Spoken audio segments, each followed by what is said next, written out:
this is Noreen from Joya Cards and welcome to my video. Today I'm going to be making this really cool looking, almost 3D kind of card, and I did it two different ways. The first time I did it one way, and the second time I changed it a little bit, and on the third attempt I'm going to change it a little bit more. But before I start, please, if you could, like and subscribe. It really helps out with my videos. So anyway, let's get started.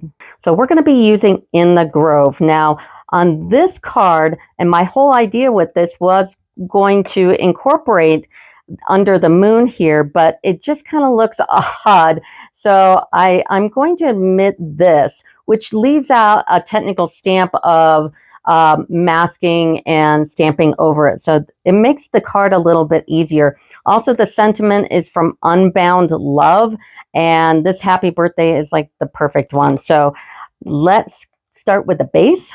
So this card is an A6 because I wanted to see a lot of the sky. I wanted to see the mountains. I wanted to bump it. I wanted to put trees on here. And what I did is I used my card chart. And since I'm using the Meandering Meadows DS paper, which is absolutely insanely gorgeous, that's a 6x6 paper. So I went and looked at my card chart here. Now I have these on my joyacards.com/shop. I'll put a link in the description of the video. Gives you all the card sizes, the paper size, the actual card size itself, the score lines, all the shadowing, and gives you really good information about the post office and the ratio between the aspect ratio in order to mail things. Anyway, so I always put a border around mine. So this, an A6, is 6 1/4 by 4 1/2. So this is the size that I chose. And when I started doing my shadows, I had all my measurements here, so I didn't have to like use my brain and think about it. And just to give you an idea, this is an A2, the 5 1/2 by 4 1/4, and you can see how much bigger it is and how much more you can get on your card. So the card base on this, if you look at the A6, you're going to need a 9 by 6 1/4 paper, and you're going to score it at 4 1/2. So you're going to have a 4 1/2 by 6 1/4. For the inside, I chose Flirty Flamingo because it's in that paper and just the white. And I know that I want to take that 1/4 inch. So this is 4 1/4 by 6. And the white is 4 by 5 3/4. So I'm going to go ahead and nail this in. Then I stamped the trees in Old Olive and die cut them out because this is a bundle, so there are dies for this, and just put it on the inside.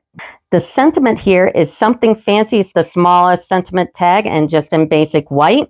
And I'm going to stamp the happy birthday from Unbound Love. I'm going to be using that stamp set a lot. I see a lot of really good sentiments on there. So this is definitely a good one to get if you're going to look for things in the new catalog.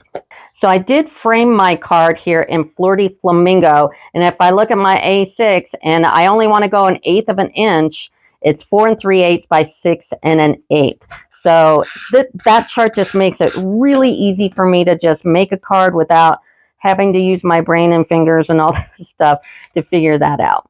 Now for the sky, I'm using Meandering Meadows on the back side because a lot of the back of this paper is just insanely beautiful. And since this one is at 1/8 inch, I'm going to cut this one at 1/4 inch.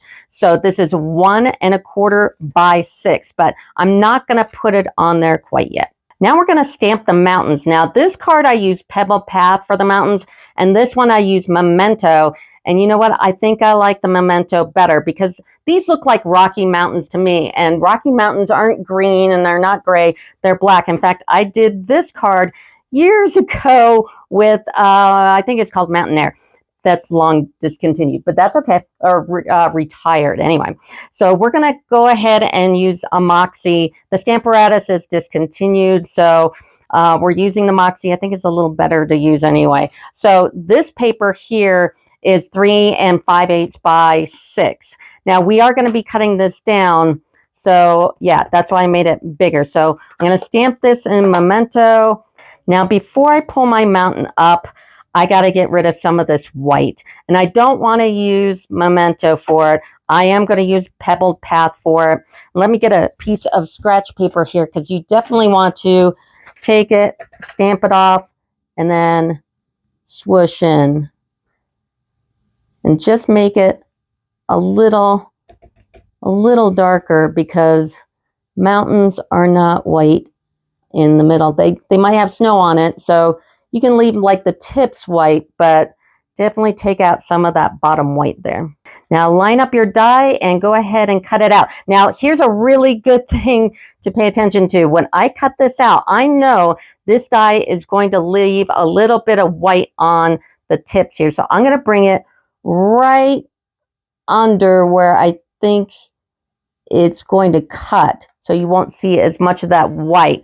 So you notice on the bottom there's a lot more on the bottom here, and I'm using delicate frog tape. Why? Because you get a ton of it. It's everywhere. It's got to be the yellow one though. It doesn't really pull up on your paper. I mean, it is tape, so, and you can get it anywhere. There's a link for Amazon for me, or you can get it at the hardware store. I mean, it's everywhere. So I'm going to die cut this out. And there's our cut, and I don't have any of the white edge on my mountains. Now we're going to make this bottom part, and these are pulled up on those foam adhesive strips. So you get some definition, you get some 3D between the mountains in the background and everything in the front. So what we're going to do is we're going to line this up again, and I'm going to use Mossy Meadow, and I'm going to ink it up and see how it turns out. Now, if you notice on my paper, it's the same size as the mountains. It's that 3 5/8 by 6. And what I did is I stamped it really high. So don't put it in the middle, put it way up high, because we're going to have to die cut that again. And we're going to leave the bottom part. So we're going to do a partial cut on this much of it.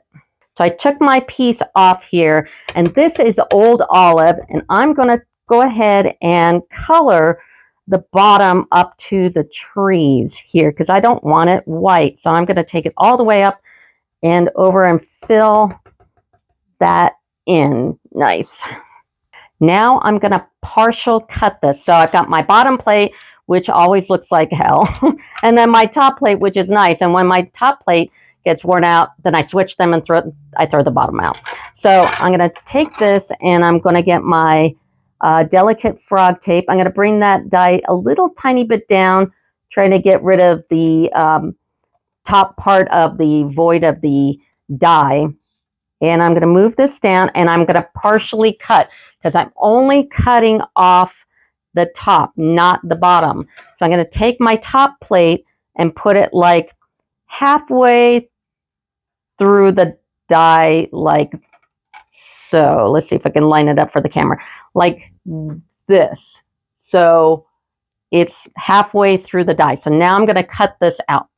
So here's my die. I'm going to pull it off. And since the top plate was only over half of the stamp, it only cut this part. Now we're not going to put this piece on yet, but this top piece, if we look at our A6, is going to be 4 1/4 by 6. So 4 1/4 is the width. So on our grass here, I know this is going to be 4 1/4. So I'm going to line up the very edge of this part here, okay? And then come to this side, and I can go ahead and snip this off just to get it out of the way. And then I'm going to make sure this is 4 1/4 on this side, okay? And you could do a little trimming if you want, but that's how we do the bottom part. Now, what makes this card have that 3D look to it is the fact that I've used these foam adhesive sheets on the grass part. So here's the grass. So I'm going to go ahead and put a bunch of these little strips on here and bump it up. So I'm taking off the tape, and I'm going to line it up. Now decide which side you like better. I think I'm going to do this side. And I'm going to line it up with the bottom here, bottom to bottom on the paper. Just like so. So now let's put on the mountains. Now there's a reason why I didn't have you put on the DS paper onto the card, because we're going to actually manually cut the edges on this. So go ahead and give it a good snail, and then kind of lift up on the grass enough so it takes away the white on the edges. I'm going to have to go down just like that. And then we're going to take our scissors, turn it over, and then cut it off like that, and cut it off like so. And then we've got our mountains. Now we can go ahead and snail it to the card base here. Just put it right there, and you're going to see that nice frame of Flirty Flamingo.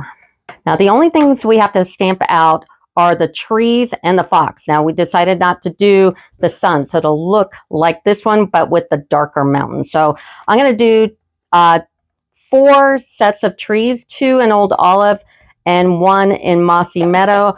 Definitely do it on your Stamparatus or Misty, and because these definitely have kind of a blank area to them. So go ahead and stamp out your trees. After you stamp them out, go ahead and tape them down and die cut them out. Last bit of stamping is the little fox. So the fox, you could just use it on a block here. I used pecan pie. I actually went through all the colors that could possibly be for the fox, and I like the pecan pie the best. So go ahead and stamp that and go and take the die and tape it down and cut it out. Once you die cut it, you're going to get that white outline again. So take your scissors and fussy cut it out, and that will get rid of that white outline. Then with a dauber and that pecan pie, just kind of grab the edges of it and get rid of any kind of white that you might have missed. Last thing, the trees also have that white outline around it. We want to get rid of that. So I'm going to, and I already snailed the back of these trees, so I'm just going to leave them on my craft sheet, and I'm going to take all that white hue off. Now let's put it all together finally. So I've already pre-snailed them and put them on my craft sheet here. So I'm going to go ahead and just arrange them however you like. I am not putting any dimensionals on these because there's already a lot of this 3D thing going on from the foam adhesive sheets. So I'm just got them snailed here. Thing about snails, I can move it around if I don't like where it's at. I'm going to put the sentiment tag just a little over the tree and the little foxy loxy down there in the corner. Let's try to get the sentiment on straight. And that is the card. So we've got a 3-dimensional card. I do like it better with the black rather than the pebble path. And I did take this funny looking sun thing that just kind of didn't work out off. And now we get to see all this beautiful sky up here. So that will do it for me. Thanks. Bye.